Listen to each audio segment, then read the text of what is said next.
Ascétisme. Écrit par Nîmes. Vous vous souvenez de la morale que j'ai proposée dans un article précédent que j'avais nommé aristo-archilochienne. Big news les gars. Je lui ai trouvé un bien meilleur nom. J'utilise ici les guillemets car j'ai en fait volé ce nom à un inconnu par l'intermédiaire d'Azukashi officiant ici comme mon petit oiseau bleu laissant traîner ses oreilles. En fait, je vis comme un moine, tout en étant hyper productif au taf tu vois. Je suis à la fois un ascète et un ascète. Entendu dans un bar du 18e arrondissement. Transcription d'un tweet d'Azukashi. Pourquoi j'avais donné le nom d'aristo-archilochienne initialement? Je vois en Archiloque et Aristote les incarnations de deux pulsions contradictoires qui se complètent.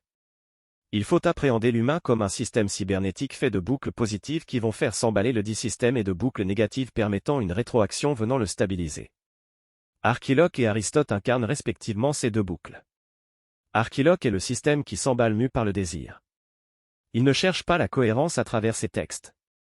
Ils débordent d'émotions et sont empreints de ses passions du jour. Au contraire, Aristote va lui incarner la réflexion introspective qui va questionner ses affects, tenter de les rationaliser et les dépasser, l'intellect. Mais si Aristote peut définir des règles par l'analyse des siècles passés, comme sa façon de dresser des conclusions sur les différents types de gouvernement, il le doit uniquement aux données que ses ancêtres ont créées sous l'impulsion du désir.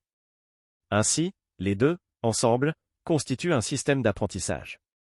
On retrouve ici les éléments constitutifs de la vie selon la définition générique de Stuart Bartlett, laquelle serait une structure dissipative autocatalytique capable d'homéostasie et d'apprentissage. Seulement, d'autres entités entrent dans cette définition. Une société humaine, par exemple, est une structure dissipative autocatalytique puisqu'elle va spontanément se former sous l'impulsion des individus qui la composent, elle va faire preuve d'homéostasie en cherchant à persévérer dans son être, démontre une forme d'apprentissage en augmentant ses connaissances par divers biais. La biosphère est elle aussi une structure dissipative et certains chercheurs se demandent sérieusement si on ne peut pas lui attribuer une forme d'intelligence quand d'autres trouvent des ressemblances troublantes entre l'univers et les systèmes d'apprentissage. Il se pourrait donc qu'avec cette définition, Stuart Bartlett ait mis le doigt sur un concept dépassant la simple définition de la vie telle qu'on l'imagine aujourd'hui. La vie est un système cybernétique collectivement autocatalytique qui maximise la dissipation d'énergie. Pour rappel, la cybernétique est un domaine interdisciplinaire créé par Norbert Wiener qui étudie les systèmes et la manière dont ils sont régulés. Mais le système cybernétique ne fait pas que réguler, en réalité. Il n'est pas seulement conservateur, mais productif. Un système cybernétique fait donc, par nature, preuve à la fois d'homéostasie et d'apprentissage. Il est un système qui va construire l'information. L'entropie étant équivalente au désordre et à la perte d'information, un système construisant l'information augmentera, lui, l'ordre et la négantropie. Et c'est cela qu'on appelle l'intelligence. Un être humain est alors lui-même un système cybernétique qui fait partie de ce tout à diverses échelles qui partent de sa famille pour aboutir à l'univers. Le système global va chercher à maximiser une valeur, la dissipation d'énergie, et les systèmes locaux vont optimiser des valeurs secondaires qui seront toujours, in fine, au service du système principal. Par exemple, un humain va chercher à maximiser la libération de dopamine car elle constitue le système de récompense produit par notre cerveau. Cette dernière va s'activer principalement pour 5 choses: manger, avoir des rapports sexuels, dominer nos semblables, capter le plus d'informations possible et faire le moins d'efforts possible. La maximisation d'importation d'informations pour un effort minime, c'est l'optimisation de la dissipation d'énergie grâce à l'intelligence. Et la dopamine adore la nouveauté. Nouveau téléphone, nouvelle voiture, nouveau film, nouveau partenaire sexuel. Il suffit que votre regard croise celui d'une potentielle partenaire sexuelle qui vous plaît pour que votre cerveau vous abreuve de ce précieux sésame. Un mécanisme tellement puissant que la simple anticipation de ces activités déclenche des pics de dopamine. Cette anticipation, c'est une marque du désir qui a trouvé un objet sur lequel s'appliquer. De manière générale, on va constamment chercher à trouver un compromis entre l'exploitation et l'exploration. Par exemple, vous devez choisir un restaurant pour votre déjeuner. Vous pouvez aller dans votre restaurant habituel parce que vous le connaissez et être sûr d'y trouver la qualité souhaitée, ou bien, vous pouvez vous laisser tenter par un nouveau restaurant qui vient d'ouvrir et qui est peut-être meilleur, mais vous l'ignorez pour l'instant. C'est respectivement l'exploration et l'exploitation. L'exploration permet de collecter des données qui vont être nécessaires à l'apprentissage puisqu'elles vont agrandir le pool de données disponibles à l'exploitation, lui permettant ainsi d'optimiser nos choix. L'exploration est poussée par le désir, l'exploitation est le fruit de l'intelligence qui a traité les données disponibles. C'est pourquoi j'en suis arrivé à la morale suivante. Ma morale est alors, par essence, celle de l'homme apprenant guidé par l'intellect et le désir, l'homme héroïco-tragique qui lutte contre l'entropie en ordonnant son environnement par l'organisation de l'information tout en sachant qu'elle finira par l'emporter par la dissipation d'énergie, avec, pour objectif moral de sa vie, la recherche de son propre bonheur en tant que partie du tout, trouvant son expression la plus noble dans l'accomplissement productif, mais acceptant aussi pleinement les facettes moins nobles de la vie, telles que la guerre, comme traits de caractères imparfaits hérités de nos ancêtres, les voyant l'une comme l'autre à la fois justes et injustes et dans les deux cas parfaitement justifiables, dès lors qu'elles servent cet arrangement particulier nécessaire au cosmos qui apprend perpétuellement de nos succès, comme de nos erreurs et de notre mort. Mais vous en conviendrez, morale aristo-archilochienne, cela ne sonne pas bien. C'est pourquoi, en philosophe gros cerveau que je suis, j'ai décidé de lui donner le nom d'ascétisme. Ascète. Quel mot parfait. Un ascète est un actif qui fait partie d'un tout. Il est directement lié au capitalisme et à la programmation et c'est ça qui me plaît car, comme je l'ai expliqué dans un autre article comparant les pensées de Nick Land et de Nietzsche, j'aime avoir le technocapitalisme comme le surhomme. Une nouvelle entité, supérieure à l'homme, née de la symbiose entre les humains et les machines, gérée par un système cybernétique contrôlant les échanges d'informations et de matière. Une structure dissipative collectivement autocatalytique, capable d'homéostasie et d'apprentissage. Une entité supérieure nourrie par le désir et l'intelligence de ses parties qu'elle met en commun et s'approprie pour en faire un tout autonome.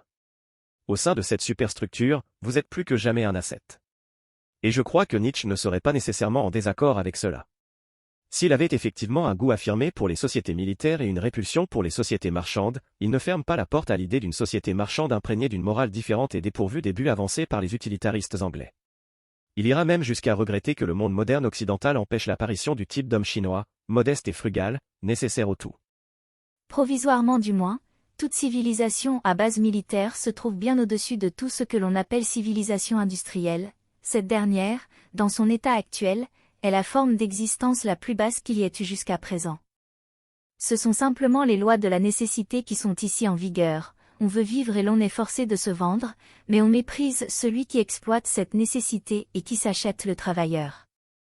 Nietzsche, Le gai savoir, 1887.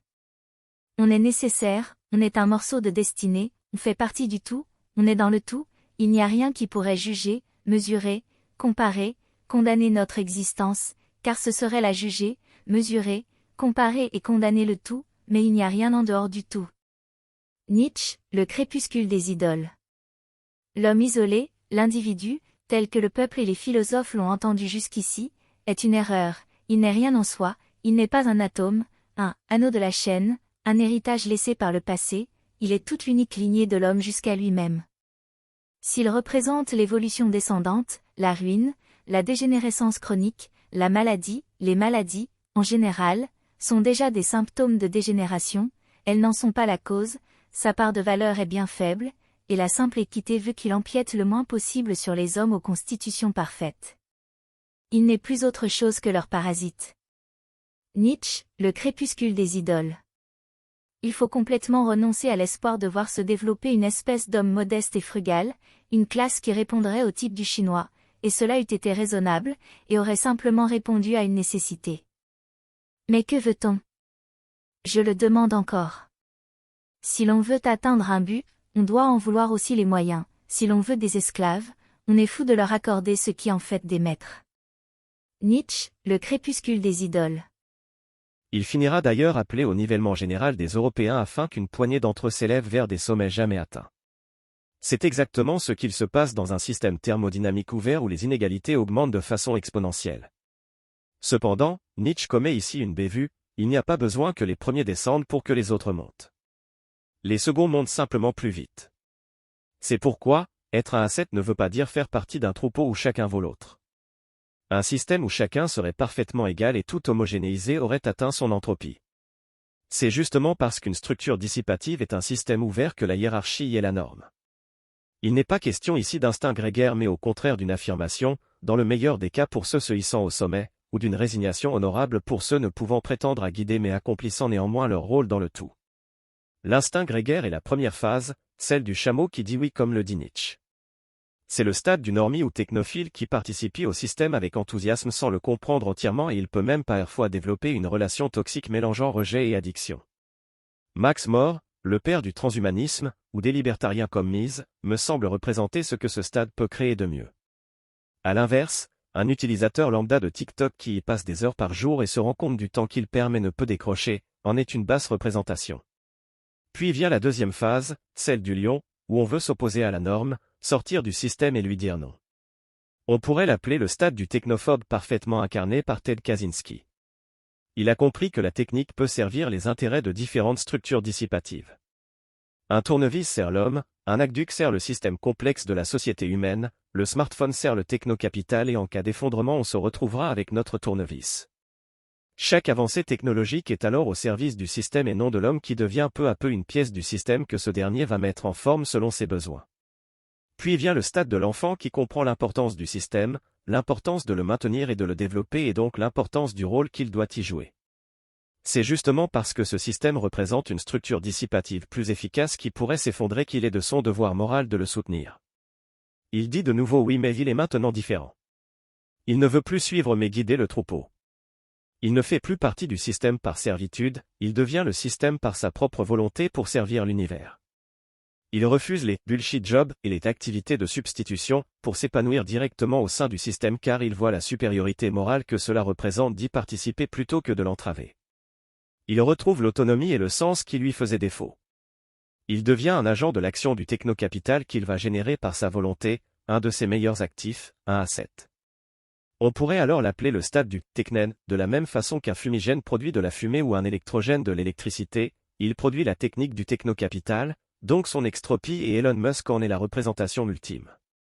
Beaucoup de gens aiment dénoncer cela comme une grande machination dont il faudrait s'extirper. Je prends le parti opposé, je vous encourage à pleinement l'accepter et devenir les meilleurs assets du technocapital de votre plein gré. Un asset n'est pas un asset, au sens austère, il en est l'exact opposé. Ne soyez pas un virgin cybermort technophile qui embrasse la technologie en se pensant libre, ou un crash cyber-Kaczynski technophobe qui se pense extrêmement malin parce qu'il refuse de se soumettre au technocapital et veut le détruire. Soyez un Chad cybermusk technoking qui accepte pleinement ce que l'univers attend de lui. Car le technocapital est une expression de l'univers, un intermédiaire, un agent, lui aussi un asset. N'imaginez pas vous soumettre à une entité supérieure vous poussant à l'inaction. Le technocapital n'est pas un dieu qui appelle à se faire louer par une église. Il vous veut actif, productif. Mais être productif ne veut pas dire aliéné à faire des tâches répétitives. Le technocapital vous veut créatif car vous faites partie de son système d'apprentissage. Embrassez le désir de production et de reproduction. Il ne faut pas réfléchir, bosser à fond et faire des gamins. Cet audio vous a plu ? Abonnez-vous à notre chaîne afin de recevoir tout notre contenu et soutenez-nous sur Tipeee, le lien est dans la description.